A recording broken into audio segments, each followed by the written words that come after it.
הדרך להגשמה עצמית. מאת נועה יהושע אביוני. איורים ענבר אביוני. מוזיקה ערן רנצ'ו יהושע. היו הייתה בננה שהרגישה ביישנית וסגורה. לא מספיק נראית, לא מספיק מקובלת, לא מספיק שמחה ומאושרת. טעתה הבננה בליבה. למה אני כזו? מה גורם לי להיות ככה? להרגיש ככה? הסתכלה הבננה סביבה וראתה עוד בננות רבות שדומות לה, וחשבה לעצמה. אולי אני מרגישה כך כי אני כמו כולן.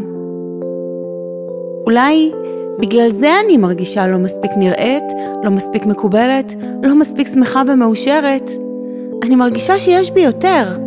ככה האמינה הבננה, בינה לבין עצמה.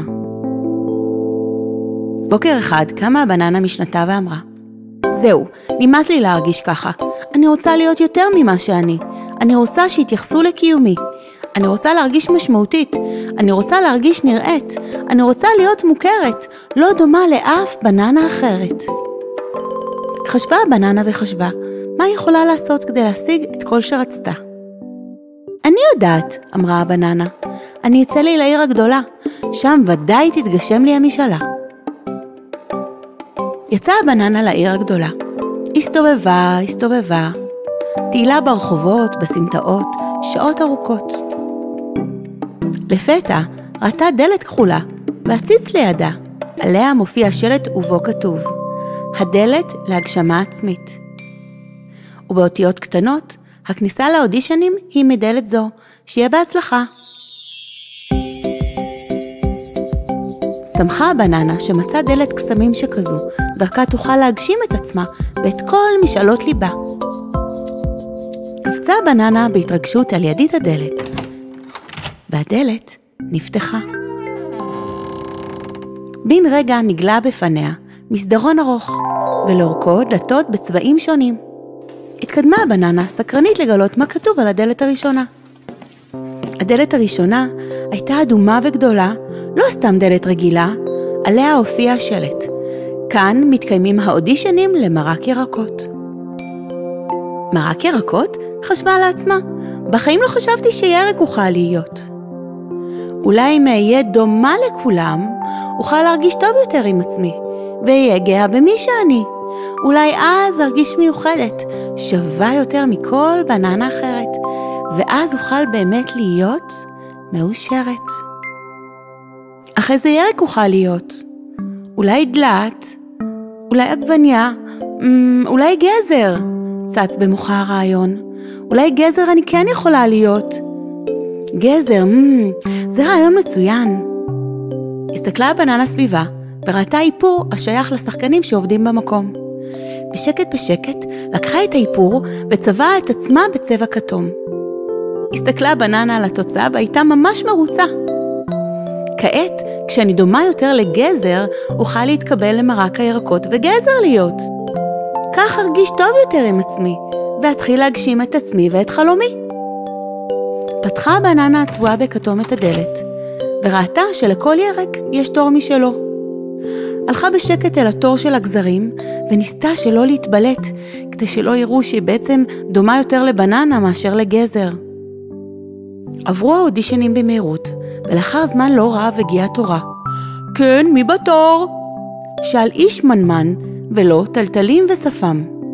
התקרבה הבננה אל הבוחן, והרגישה לפתע בושה שוטפת את גופה.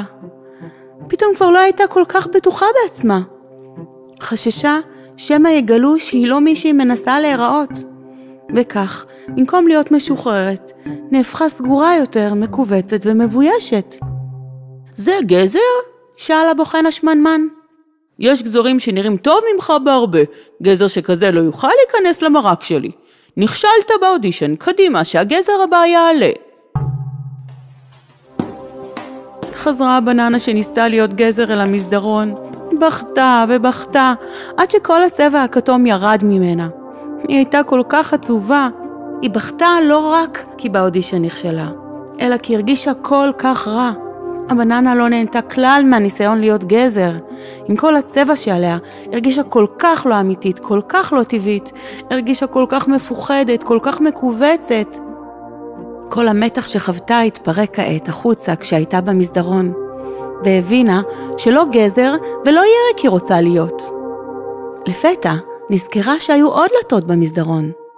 הרימה את ראשה וראתה דלת צהובה, עליה שלט ובו כתוב, כאן מתקיימים האודישנים לתערוכת הפרחים. פרחים? חשבה לעצמה. בחיים לא חשבתי שפרח אוכל להיות.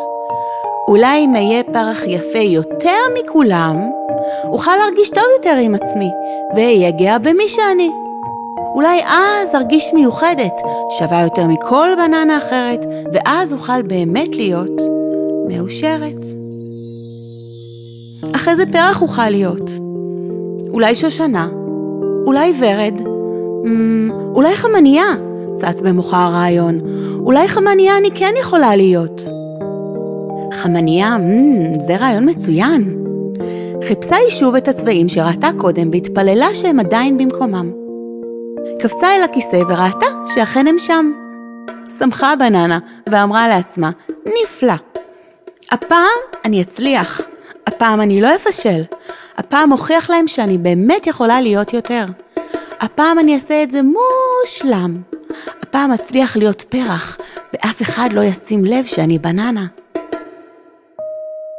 בשקט, בשקט, לקחה את האיפור וצבעה על עצמה פרחי חמניה יפהפיים ורקע יפה במיוחד. הסתכלה הבננה על התוצאה והייתה ממש מרוצה. איזה יופי, אני נראית הרבה יותר דומה לפרח. עכשיו אוכל להתקבל את תערוכת הפרחים, שמחה הבננה. לקחה הבננה נשימות עמוקות ונכנסה לאודישן. עמדה שם שמחה וגאה.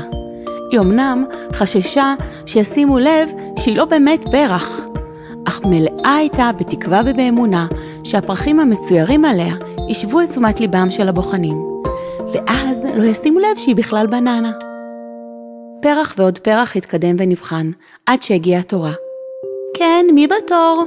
שאלה אישה עדינה בחולצה לבנה, במכנסיים שחורים ובמשקפיים חומים. ניגשה הבננה לעמדת הנבחן. התקרבה הבוחנת אל הבננה והסתכלה עליה מקרוב. נלחצה הבננה, חשבה שעוד רגע הבוחנת תשים לב שהיא כלל לא פרח, אך למזלה אמרה לפתע אותה אישה, איזה פרח נדיר, פרח כזה עוד לא ראיתי מימיי, פרח ולא פרחים רבים מעליו, ממש נפלא, ממש קסום, פרח זה מתקבל לתערוכת הפרחים. התקרבו כל שאר הבוחנים והתרשמו מהפרחים שראו, ואף אחד לא שם לב להיותה בננה. הבננה, שכל כך קיוותה להתקבל לתערוכת הפרחים והצליחה להשיג את מטרתה, כל כך נעלבה והרגישה קיבוץ גדול בליבה.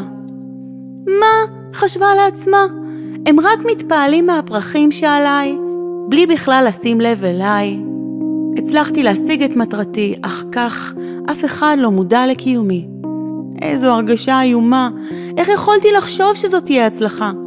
זה מרגיש ממש כישלון.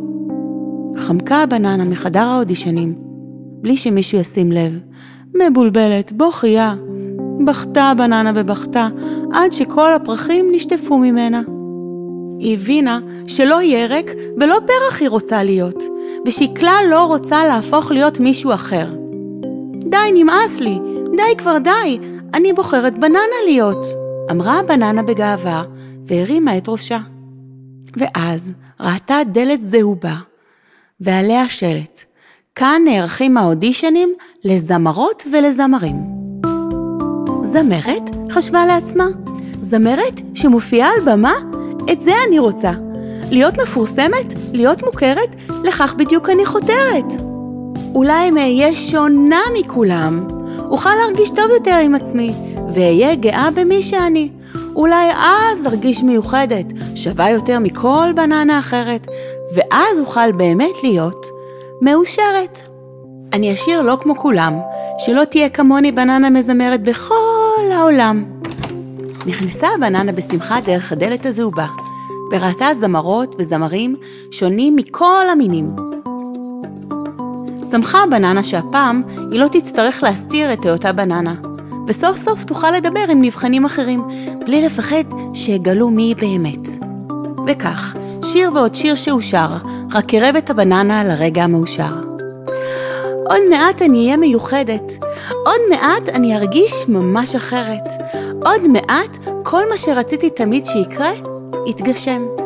אם כולם יתפעלו מהקול שלי, אז ארגיש מלאות ושמחה, אז ארגיש ממש נפלא.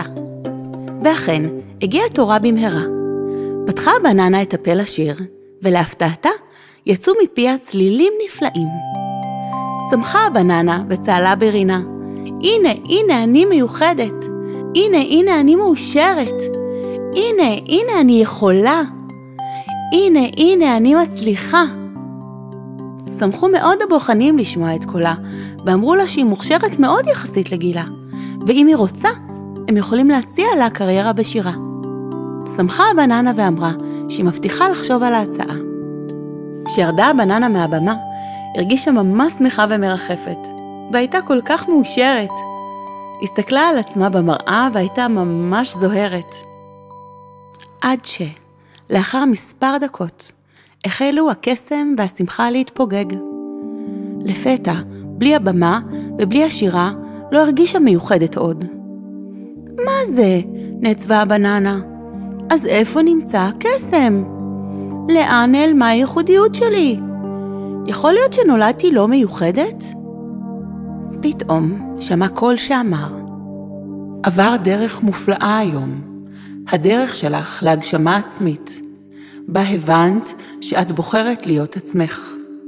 הייחודיות שלך אהובה לא תמונה בעשייה שלך, לא בדמיון שלך לאחרים, וגם לא בשוני שלך מהם. הייחודיות שלך נמצאת בך בפנים, במי שאת, וככל שתורידי את הקליפה מעלייך, תוכלי לגלות את עצמך ולהתגלות לעולמך. הסתכלה הבננה וניסתה להבין מהיכן בקעו הקולות שאמרו לה את כל הדברים הנפלאים הללו. לרגע חשבה הבננה שזו המראה שמולה, אך במהרה חשה שזהו ליבה. עכשיו אני מבינה, זו הקליפה. מה הפלא שהרגשתי כל כך לא נראית כשכל כך הייתי מוחבט? מה הפלא שתמיד הרגשתי שיש בי מעבר?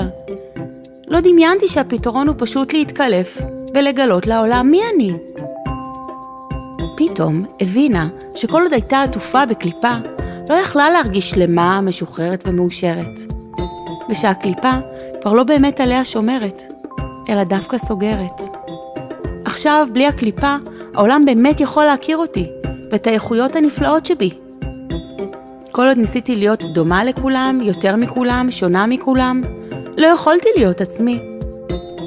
כעת אני מבינה שלהיות עצמי זה הדבר הכי מיוחד ושווה שיש. הבננה הבינה בזכות יום אחד את מה שלא הבינה בחיים שלמים. פתאום השתנו כל המטרות וכל החלומות שלה, והחליטה לחזור לביתה.